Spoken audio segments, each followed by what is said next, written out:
हाँ, good morning all of you. देखिएगा students, अपन ने लास्ट क्लास में 4.2 एक्सरसाइज कंप्लीट कर ली थी। अब अपन एग्जांपल्स की बात करते हैं।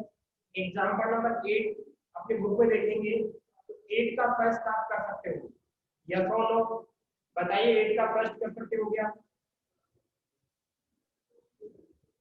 8 का फर्स्ट एग्जांपल कर सकते हो?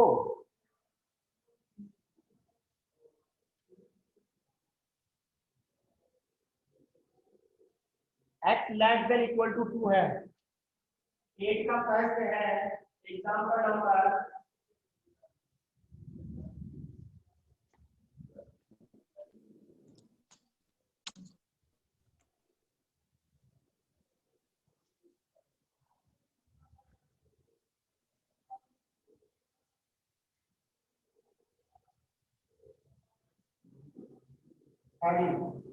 एग्जांपल नंबर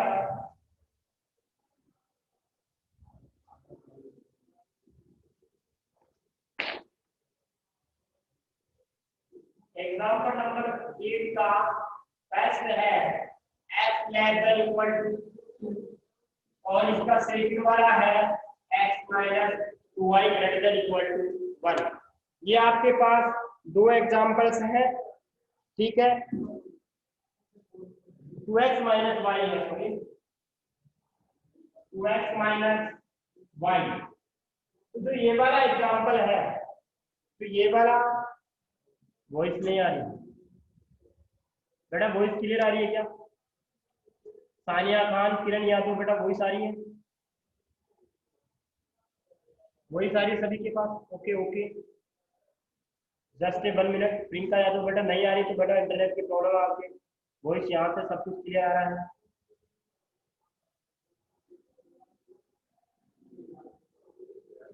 एग्जाम्पल नंबर 8 का फर्स्ट आपका 4.2 का क्वेश्चन नंबर फर्स्ट का फर्स्ट जैसा है, आप इसको कर सकते हैं। समझ में आ रहा है? एग्जाम्पल नंबर 8 का सेकंड है वो आपका 4.2 एक्सरसाइज का क्वेश्चन नंबर फर्स्ट का जो 4 है, ये फर्स्ट का फर्स्ट जैसा है, ये फर्स्ट का 4 जैसा है। लिख लो आप, फर्स्ट का फर्स्ट जैसा है, फर्स्ट का 4 जैसा है। जिस तरीके से मैंने वहां पे बताया है उसी तरीके से करना है। इसमें ओरिजिन मतलब इसमें मूल बिंदु संतुष्ट करेगा, इसमें मूल बिंदु संतुष्ट करेगा, हल क्षेत्र मूल बिंदु की ओर आएगा। इसमें मूल बिंदु संतुष्ट नहीं करेगा, हल क्षेत्र दूर जाएगा। आप बुक से टीप पे नहीं करेंगे, अपनी जो मैंने आपको ग्राफ करवाए हैं और पॉइंट टू के इस तरीके से करेंगे। क्या ये दोनों क्वेश्चन आप कर सकते हो क्या? या सुन लो, बताइए मेरे को, कर सकते हो?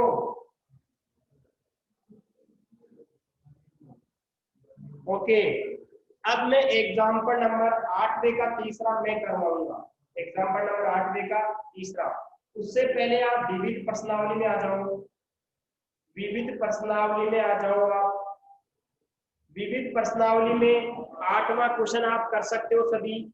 देखो देखे, विविध प्रश्नावली में क्वेश्चन नंबर 8 कर सकते हो क्या? क्वेश्चन नंबर 8 है वो 4.2 का क्वेश्चन नंबर सेकंड का फर्स्ट है। 4.2 का सेकंड का फर्स्ट बिल्कुल कर सकते हैं। जो नौवां क्वेश्चन है, जो नौवां क्वेश्चन है वो आपके 4.2 का क्वेश्चन नंबर फर्स्ट का 4 जैसा है।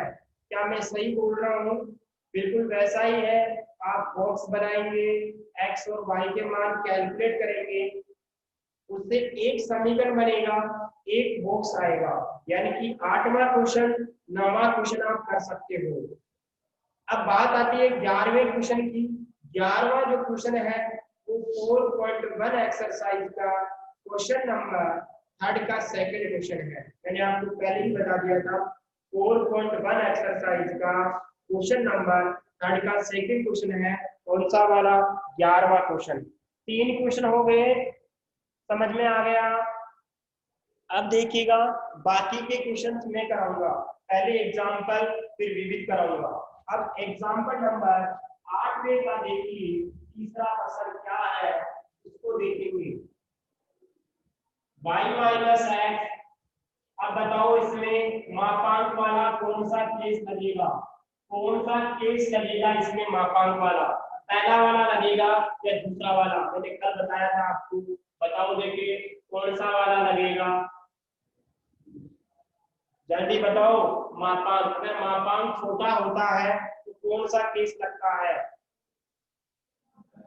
मापांक जब छोटा होता है कौन सा केस लगता है?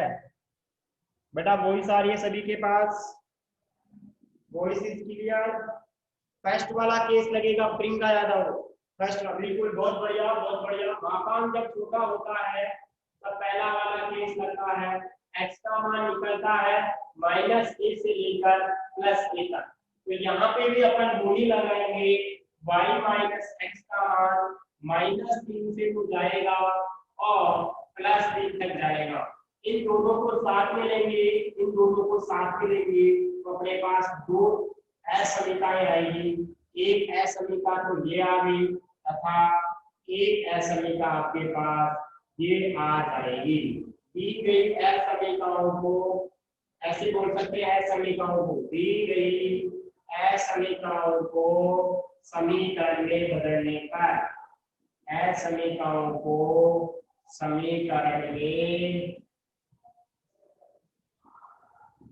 बदलने पर, बदलने पर इसको बदलेंगे तो कितना हो जाएगा?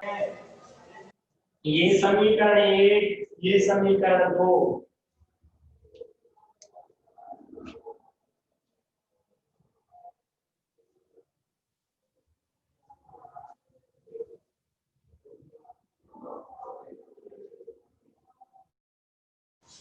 हेलो स्टूडेंट्स, बेटा वॉइस आ रही है क्लियर? बेटा एक बार चेक करो वॉइस आ रही है क्या क्लियर? एक बार अब बताओ वॉइस क्लियर आ रही है क्या, नहीं आ रही?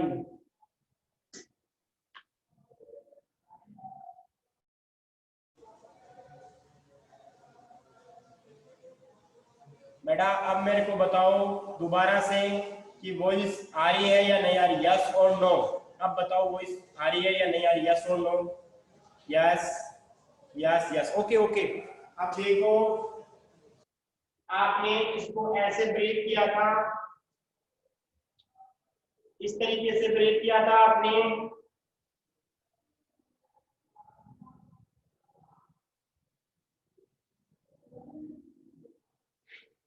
इस तरीके से ब्रेक किया था, इसको साथ में लिया मैंने, इसको साथ में लिया, इसको साथ में ले लिया, इसको साथ में ले लिया, दी गई समीकरणों को समीकरण में बदलेंगे, इसको बदल दिया, बराबर का चिन्ह लगा दिया, इसको बदल दिया। देखिए -3 को मैं इधर लिख देता हूँ, इसको उधर लिख देता हूँ, इससे फायदा क्या होगा कि संख्या इधर चली जाएगी। पूरी चीज को जब उथल पुथल करते हैं तब चिन्ह चेंज नहीं होता, आपको मैंने नवी प्रश्नावली में बताया था।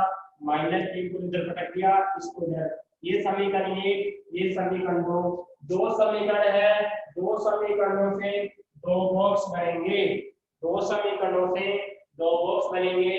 समीकरण एक से बात करते हैं, समीकरण एक से क्या हो जाएगा आपके पास, यहाँ से y x उधर जाएगा तो प्लस में हो जाएगा और माइनस का चिन्ह पहले से है। अब देखो x बराबर 0 रखेंगे तो बताओ कितना आएगा y का मान, y का मान -3 आएगा। जब अपन x का मान 1 रखेंगे तो बताओ y का मान कितना आ जाएगा, y आ जाएगा आपके पास -2। जब x का मान 2 रखेंगे तब कितना आ जाएगा, y का मान आ जाएगा 2 - 3 -1 आ जाएगा। ठीक है, अब ये आपके पास पूरा कंप्लीट बॉक्स आ गया है x और y में, ये x हो गया, ये y हो गया। बताओ x क्या है, 0 1 2, y का मान -3 -2 -1। ठीक है, अब समीकरण 2 से बात करेंगे अपन, समीकरण 2 से बात करेंगे तो अपन x को उधर भेज देंगे, वो प्लस में हो जाएगा। ठीक है, एक्स का मान 0 रखेंगे, 0 रखने से क्या आएगा, 0 रखने से y का मान आ जाएगा 0 प्लस 3, 3 आ गया। अब x का मान 1 रखेंगे, 1 रखने पर y का मान कितना आ जाएगा, 4 आ जाएगा। 1 प्लस 3 बराबर 4 आ गया y का मान। x बराबर 2 रखेंगे तो कितना आ जाएगा, 5 आ जाएगा। ठीक है, अब आप अपने पास एक बॉक्स बन जाएगा x और y में। पहले 1 रखा, पहले 0 रखा, 1 रखा, 2, 3, 4, 5। ये आपके पास कंप्लीट इसका वो हो गया है बॉक्स वाला। एक बार आप इतना स्क्रीनशॉट लो ताकि अपन आगे चलें।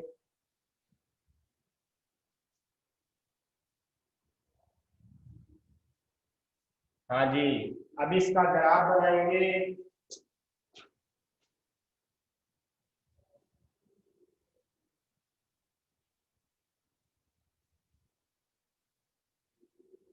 इसका ग्राफ बना देते हैं अपने। देखो y का मान 5 तक जा रहा है, कोई प्रॉब्लम नहीं है, अपने को 5 तक जा रहा है। तो ये 0 हो गया, ये 1 हो गया, 2 हो गया, 3 हो गया, 4 हो गया, ये 5 हो गया। -1, -2, -3। ठीक है, अब देखो इधर 1 हो जाएगा, इधर 2 हो जाएगा, माइनस में इधर प्लस का 1, इधर प्लस का 2x, x डेश हो गया। ये आपका y और ये क्या हो गया, y डैश हो गया। x का मान 0, y का मान -3, तो बिंदु यहीं आ जाएगा। पता चल गया होगा आपको यहाँ पे क्यों आया। ठीक है, अब x का मान 1, y का मान -2, x का 1, y का -2, बिंदु यहाँ आएगा। x का मान 2, y का मान -1, बिंदु यहाँ आएगा। ठीक है, अब देखो इनको मिलाएंगे तो बिल्कुल सीधी रेखा आएगी। इनको मिलाएंगे तो क्या आएगी, बिल्कुल सीधी रेखा आएगी। समझ में आ रहा है। अब देखो यहाँ से x का मान 0, y का 3, x का 1, y का 4, x का 2, y का 5। इनको मिलाओगे तो इनकी भी क्या आएगी, सीधी रेखा ही आएगी। इनको मिलाने पर भी ये भी क्या आएगी, सीधी रेखा ही आएगी। हाँ, अब बात करते हैं अपन मूल बिंदु से। मूल बिंदु पुट करेंगे इसमें। मूल बिंदु रखने पर संतुष्ट करेगा या फिर नहीं करेगा।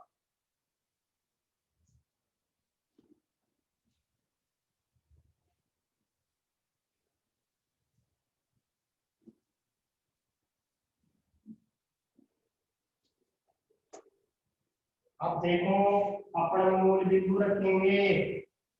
मूल बिंदु 0,0 दी गई असमीकरणों में रखने पर, दी गई असमीकरणों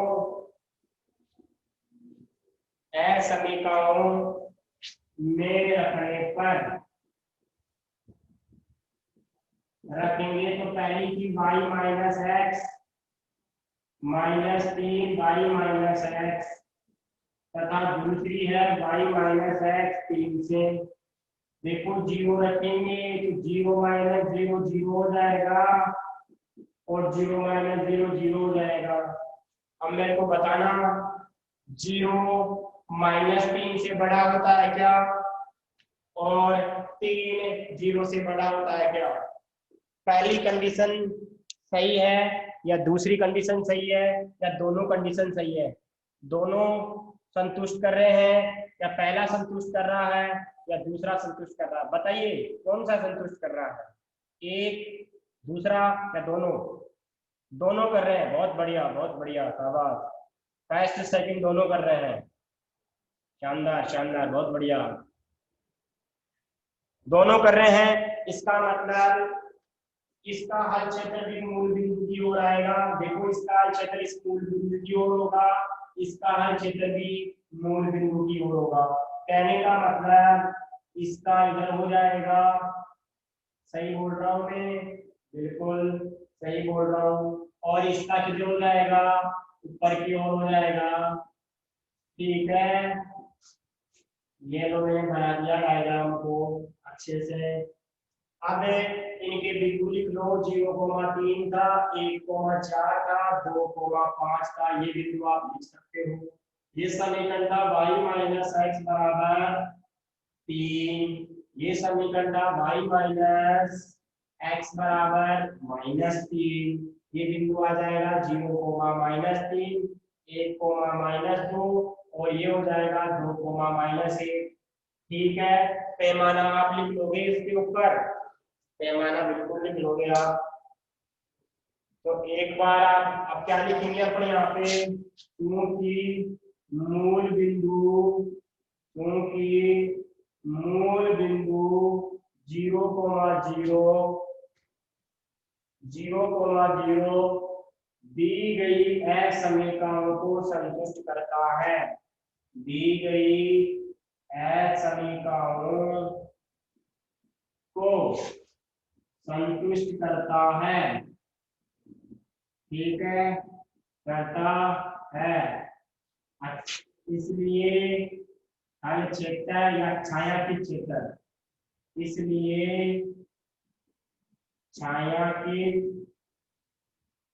क्षेत्र, इसलिए छायांकित क्षेत्र मूल बिंदु की ओर होगा, मूल बिंदु की ओर होगा। ठीक है, अतः छायांकित क्षेत्र ही, छायांकित क्षेत्र ही दी गई असमीकरणों का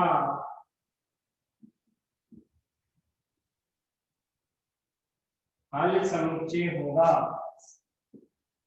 हल समुच्चय होगा। एक बार इतना स्क्रीनशॉट लो ताकि अपन विविध प्रश्नावली पे चलते हैं आगे।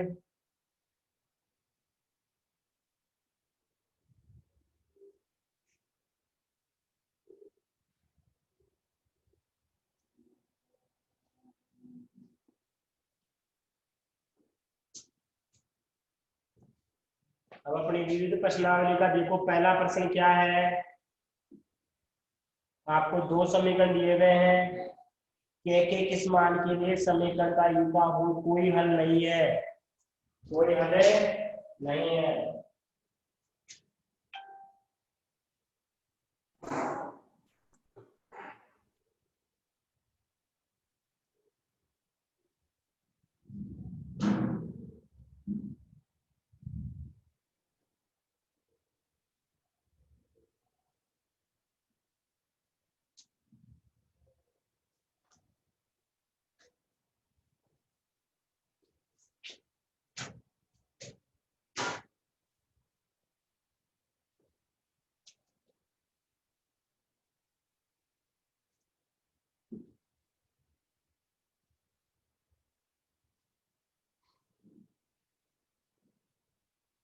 हाँ जी,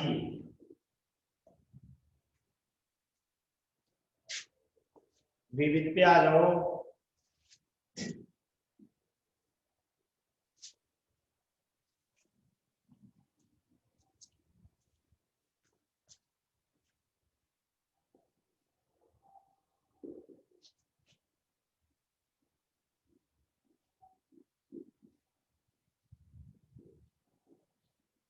अब देखो, आपको ये दो समीकरण दिए गए हैं, ठीक है, ये दोनों समीकरण आपको दिए हुए हैं, और आपको करना क्या है, के का वो मान याद करना है जिसके लिए समीकरण का कोई हल नहीं है।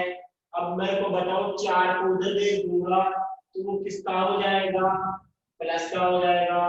3 को उधर दे दूंगा तो किसका हो जाएगा, प्लस का हो जाएगा। अब आपको मैंने 4.1 में 3 केस बताए थे। पहला केस बताया था जिसका अद्वितीय हल हो, दूसरा केस बताया था जिसके अनंत हल हो, तीसरा केस बताया था जिसके कोई हल नहीं हो। कोई हल कब नहीं होता? जब a1 बटा a2 बराबर b1 बटा b2 बराबर नहीं हो c1 बटा c2 के। लेकिन पहले वाले केस में और दूसरे वाले केस में एक हल या फिर अनंत हल होते हैं। अब देखो यहाँ पे तुलना करने पर a1x आपको पता है a1x b1y बराबर c1, a2x b2y बराबर c2। तुलना करने पर जैसे आप तुलना करोगे तो आपके पास मान आ जाएंगे। a1 का मान क्या आ जाएगा? यहाँ पे इसको इससे इसे गुणा करेंगे x के साथ, a1 का मान बना गया। दूसरे वाले में a2 का मान आएगा 2 आएगा, b1 का मान 1 आ जाएगा, b2 का मान क्या आ जाएगा, c1 का मान 4 आ जाएगा, c2 का मान 3 आ जाएगा। क्योंकि समीकरण युग्म बोलो चाहे निकाय बोलो, समीकरण युग्म का युग्म समीकरण निकाय भी बोल सकते हैं। युग्म का मतलब होता है दो समीकरण है पेयर में है, पेयर का मतलब युग्म। निकाय भी बोल सकते हैं, युग्म का मतलब दो समीकरण एक साथ है इसलिए पेयर मतलब युग्म बोलते हैं। समीकरण युग्म का कोई हल नहीं है, का कोई हल नहीं है। जब कोई हल नहीं होता तब क्या होता है? तब होता है a1 बटा a2 बराबर b1 बटा b2, c1 बटा c2 बराबर नहीं है। इन दोनों को लेके चलेंगे, इससे कोई मतलब ही नहीं है। देखो अपन इन दोनों को ही लेके चलते हैं। ऐसा क्यों? क्योंकि a1 और a2 में 1 और 2 आएगा, b1 और b2 में 1 और a आएगा, यानी कि इन दोनों से लेने से a का मान आ जाएगा। इन दोनों को लेने से ही a का मान आ जाएगा। a1 का मान 1 कर दिया, a2 का मान 2, b1 का मान 1, b2 का मान k, तो उसको लेने की जरूरत ही नहीं पड़ी।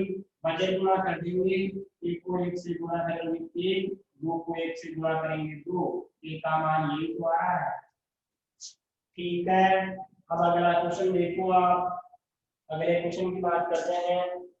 समीकरण युग्म दे रखा है आपको, क्या दे रखा है समीकरण युग्म में? 3x माइनस 2y के अनंत हल होंगे 3x minus 2y, 3x minus 2y बराबर 0, 5x प्लस ay बराबर 0। ये आपके पास दे रखा है कि अनंत हल होंगे। आपको पता है क्योंकि समीकरण युग्म के अनंत हल है। कितने हल है? अनंत हल है। इसलिए a1 बटा a2 बराबर b1 बटा b2 बराबर c1 बटा c2। देखिए इसको लेने से तो कोई फायदा ही नहीं है c1 और c2 को। क्यों नहीं है? क्योंकि 0 0 आ रहा है, उसको सोल्व करना आसान नहीं होगा। 0 बटा 0 को आप सोल्व नहीं कर सकते, अपन ये दोनों ही ले लेते हैं। a1 बटा a2 बराबर b1 बटा b2। a1 का मान 3 आएगा, a2 का मान 5 आएगा, b1 का मान -2 आएगा, b2 का मान क्या आएगा। इसको सोल्व करेंगे अपन, तो 3 को कैसे गुणा करेंगे तो 3 क्या आएगा, 5 को 2 से गुणा करेंगे तो 10 आएगा, लेकिन माइनस में आएगा। गुणे की चीज कहाँ चली जाएगी? भाग में चली जाएगी। तो k का मान कितना आ जाएगा? -10/3। ठीक है, एक बार सभी स्टूडेंट्स इतना स्क्रीनशॉट लो ताकि अपन आगे चलें।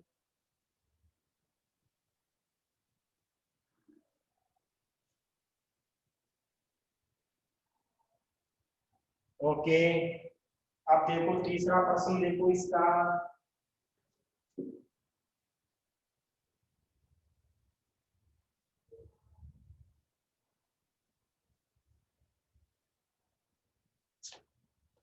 इसका तीसरा क्या बोल रहा है?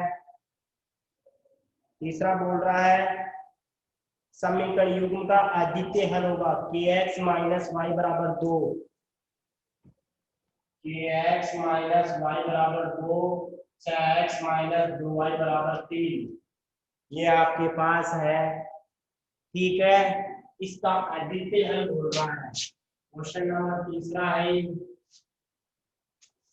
क्वेश्चन नंबर तीसरा है, इस तीसरे को सोल्व करेंगे क्योंकि समीकरण युग्म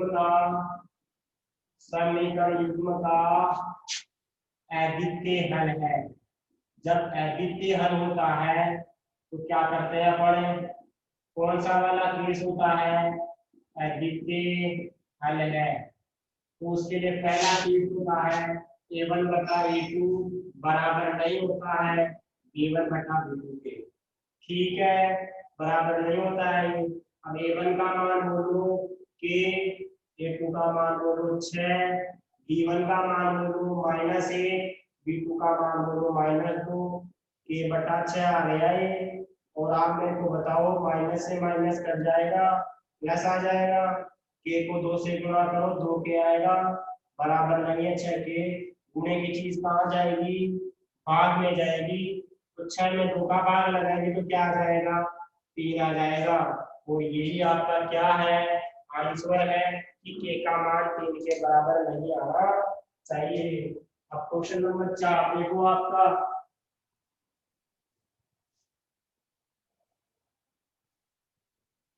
क्वेश्चन नंबर 4 में डायरेक्ट आंसर लिखना है, डायरेक्ट आंसर लिखना है क्वेश्चन नंबर 4 में।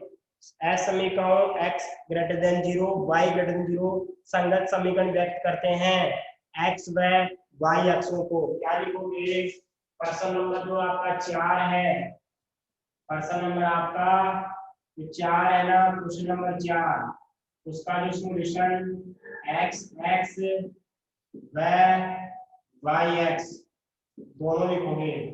ठीक है, अब क्वेश्चन नंबर 5वां देखो, इसका डायरेक्ट आंसर होगा क्वेश्चन नंबर 4 का। अब क्वेश्चन नंबर 5 पे आ जाओ आप। क्वेश्चन नंबर 5 क्या बोल रहा है आपका, आपको एक समीकरण दी है y-3 0 से छोटा, संगत के लिए कथन सत्य होगा y-3 0 से छोटा। अब इस समीकरण को समीकरण में बदल सकते हैं, y-3 बराबर 0 समीकरण में बदलने पर लिख सकते हो आप, समीकरण को समीकरण में बदलने पर। आपने बदल दिया समीकरण में, ठीक है, समीकरण में बदलने के बाद वहां से y का मान क्या आ जाएगा, 3 आ जाएगा। ऐसा प्रश्न अपन ने 4.2 के पहला क्वेश्चन किया था। अभी यहाँ पे ग्राफ बनाएंगे, छोटा सा अपनी कॉपी भी बना लेना ये ग्राफ को।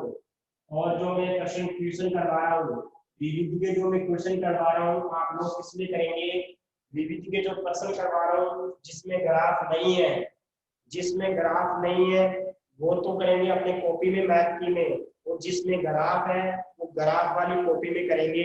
जो ये प्रश्न है ना, ये वाला, इसमें कोई ग्राफ बड़ा नहीं है, छोटा सा ग्राफ बताना है आपको, तो ये कॉपी में ही बना लेना आपको। ठीक है, ये 0 हो गया, ये 1, ये 2, ये 3, ऐसे ही -1 -2 x डेश y, और ये आपका y डेश हो जाएगा -1 -2 -1। समझ में आ गया। अब आपके पास y बराबर 3 है, y का मान कितना है, y बराबर 3 है, तो 3 कहाँ पे चलेंगे, ये आ गया y बराबर 3। समझ में आ गया होगा आप लोगों को, y का मान कितना है यहाँ पे, 3 है।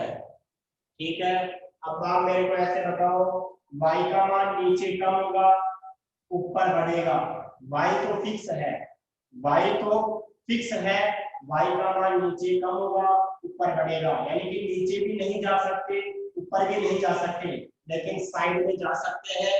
इसका मतलब अपन ऐसे जा सकते हैं। अब आप मेरे को ऐसे बताओ, जो ये रेखा आई है वो किसके समांतर है, जो ये रेखा आई है वो किसके समांतर है, जल्दी बताइएगा। जो ये रेखा आई है वो किसके समांतर है? एक्स एक्स के समांतर है। बिल्कुल, बहुत बढ़िया, एक्स एक्स के समांतर होगी। क्यों होगी एक्स एक्स के समांतर? एक्स एक्स के समांतर इसलिए होगी क्योंकि एक्स एक्स और ये रेखा कहीं पे भी नहीं काटते, मतलब प्रतिच्छेद नहीं करते। ये दोनों रेखाएं कहीं पे भी प्रतिच्छेद नहीं करती। समझ में आ गया होगा ये चीज। अब देखो यहाँ पे अगर बात करें अपन, तो क्या बोलेंगे इसमें अपन? इसमें बोलेंगे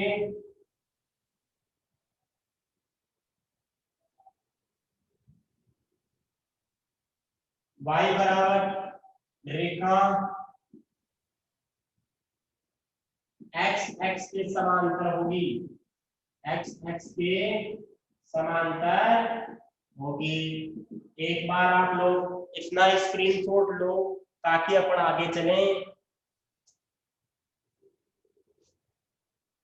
स्क्रीनशॉट लो ताकि अपन आगे चलें।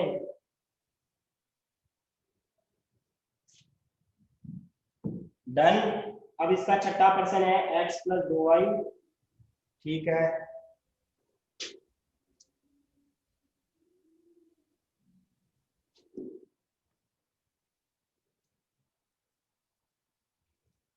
देखो क्वेश्चन नंबर 6 में x + 2y, ठीक है, -8 बराबर 0 था।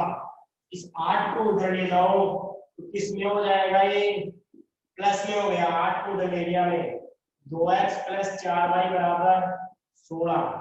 देखिए तुलना करेंगे आप, ठीक है, तो a1x + b1y बराबर c1, a2x + b2y बराबर c2। यह आपका होता है तुलना करने पर, तुलना करेंगे तो इसके मान आ जाएंगे सभी के, ठीक है, सभी के मान आएंगे। क्या क्या मान आएंगे देखो,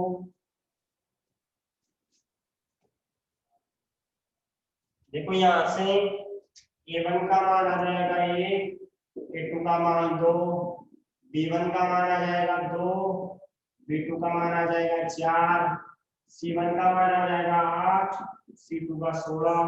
a1 बटा a2 निकालेंगे 1/2, b1 बटा b2 निकालेंगे 2/4, 1/2 आ जाएगा। c1 बटा c2 निकालेंगे 1/2 आ जाएगा। इसका मतलब तीनों बराबर है, b1 बटा b2, c1 बटा c2।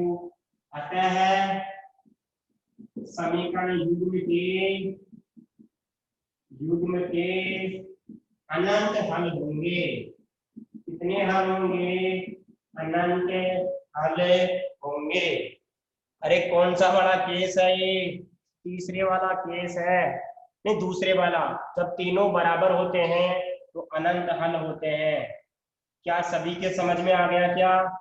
यस और नो? आ गया समझ में? इसका स्क्रीनशॉट ले लो, स्क्रीनशॉट ले लो इसका। हाँ, अब आपके पास 2 क्वेश्चन बचे हैं, एक तो क्वेश्चन नंबर 7 और एक क्वेश्चन नंबर 10। ये क्वेश्चन मैं कल कराऊंगा। कल वाली क्लास में मैं चैप्टर नंबर 5 स्टार्ट करूंगा। पहले के आधे टाइम में तो पहले 5th चैप्टर पढ़ेंगे, उसकी क्लास के आधे टाइम में अपने दोनों क्वेश्चन करेंगे। आधे टाइम में तो पहले 5th चैप्टर स्टार्ट करेंगे, आधे टाइम में ये दोनों क्वेश्चन करेंगे। ये चैप्टर कंप्लीट हो गया, 2 ही क्वेश्चन बचे हैं। ठीक है, आज के लिए इतना ही पढ़ेंगे। Thank you, thank you, thank you, thank you सभी को।